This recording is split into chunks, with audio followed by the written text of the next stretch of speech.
Welcome to Not Milk Never Milk. Subscribe if you're lactose intolerant. You start by prepping. Gather edge control, a small brush or toothbrush, a satin scarf, and a water spritz. Once you have clean, slightly damp hair, about 70% damp, section a ½ inch perimeter. Begin at one temple so you maintain symmetry. Apply a pea-size amount of edge control to the brush, not directly to hair. Work short, deliberate strokes following natural growth.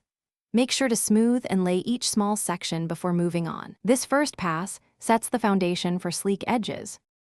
Once you have the foundation, shape and refine deliberately.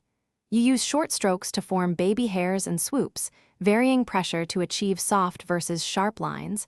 Practicing the motion gives cleaner curves. Make sure to blend any excess product with a clean, damp finger so transitions look natural rather than pasted. After each shaped segment, cover with a satin scarf. Apply a light mist and hold for 5 to 10 seconds. This step sets the pattern without crunchiness and preserves shine. To finish, remove the scarf and inspect for stray hairs. You smooth any lift with a tiny bit of oil for shine and a toothbrush for definition. If you notice buildup or stiffness over time, clarify weekly with a gentle shampoo and repeat the shaping process. This preserves scalp health and product performance. If edges start to lift during the day, reapply a minimal amount of product and rewrap for 30 to 60 seconds. Remember, less product, precise strokes, and consistent maintenance avoid common problems.